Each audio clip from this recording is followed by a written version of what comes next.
Shalom, saudara dan saudari yang terkasih dalam Tuhan kita Yesus Kristus. Marilah kita luangkan waktu beberapa menit untuk berkencan dengan Tuhan saat ini, agar dari hari ke hari kita semakin dekat dengan Tuhan, sehingga hidup kita semakin diberkati dan menjadi berkat. Kencan dengan Tuhan, Senin 9 Juni 2025. Bacaan dari kitab Amsal bab 15 ayat 27. Siapa loba akan keuntungan gelap mengacaukan rumah tangganya, tetapi siapa membenci suap akan hidup. Demikianlah sabda Tuhan, syukur kepada Allah. Saudara dan saudari yang terkasih dalam Tuhan kita Yesus Kristus, seorang raja mengumpulkan orang-orang yang ahli dalam keuangan untuk membahas masalah penting menyangkut kesejahteraan rakyat. Raja sangat heran karena dalam 5 tahun terakhir ini, negara sudah menyalurkan begitu banyak dana untuk perbaikan jalan-jalan yang rusak, untuk membuka lapangan pekerjaan baru, untuk membuka jaringan listrik dan telepon ke desa-desa kecil, dan membangun rumah sakit.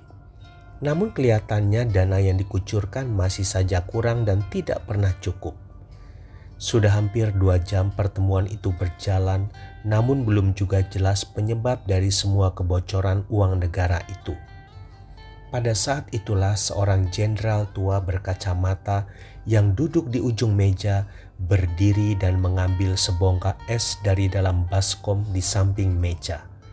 Ia memberikan bongkahan es tersebut kepada orang yang berada di sebelahnya untuk diedarkan ke semua orang yang berada di sekeliling meja hingga tiba pada orang terakhir di ujung meja. Ketika bongkahan es itu tiba pada orang terakhir, besarnya tidak lagi sebesar ketika pertama kali ia menyerahkannya. Sekarang besarnya sudah berkurang menjadi 1/4 bagian dari besar sebelumnya. Anda tahu apa artinya pelajaran ini? Tanya jenderal itu kepada semua yang hadir. Meskipun semuanya diam, namun tampak kepala mereka mengangguk-angguk, tanda mengerti pelajaran dari bongkahan es itu. Jenderal itu menjelaskan, semakin banyak tangan yang dilalui, semakin berkuranglah jumlahnya. Saudara dan saudari yang terkasih dalam Tuhan kita Yesus Kristus, meskipun di mana-mana kita mendengar seruan dan himbauan menentang korupsi, namun praktik korupsi tetap juga terjadi. Korupsi adalah penyelewengan atau penggelapan uang negara atau perusahaan untuk kepentingan pribadi. 1 Timotius bab 6 ayat 10 berbunyi, "Karena akar segala kejahatan ialah cinta uang. Sebab oleh memburu uanglah beberapa orang telah menyimpang dari iman dan menyiksa dirinya dengan berbagai-bagai duka." Meskipun uang itu sendiri tidaklah jahat, tetapi kecintaan akan uanglah yang membuat orang-orang menjadi jahat.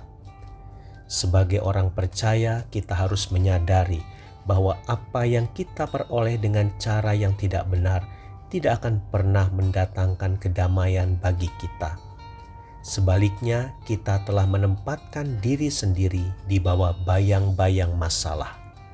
Saudara dan saudari yang terkasih dalam Tuhan kita Yesus Kristus, ketika Tuhan mempercayakan kita untuk menempati posisi yang baik dan tinggi di dalam pekerjaan kita, itu bukan dengan maksud agar kita mempunyai peluang untuk berlaku curang dan mengambil sesuatu yang bukan hak kita. Di dalam pekerjaan, korupsi mempunyai arti yang lebih luas. Selain korupsi uang, ada juga korupsi waktu dan korupsi barang-barang lain milik perusahaan yang kemudian diambil menjadi milik sendiri tanpa ada yang tahu. Ingatlah bahwa standar Tuhan tidak akan pernah berubah. Ketika kita bekerja dengan jujur dan setia, maka Tuhan sendiri akan menyatakan kemurahan-Nya atas kita. Tuhan Yesus memberkati. Marilah kita berdoa dalam nama Bapa dan Putra dan Roh Kudus. Amin. Tuhan Yesus, jauhkanlah aku dari keinginan mencari keuntungan gelap. Aku mau mengucap syukur senantiasa untuk apa yang sudah Engkau percayakan kepadaku. Aku akan mencukupkan diri dengan pemberian-Mu saja. Amin. Dalam nama Bapa dan Putra dan Roh Kudus. Amin.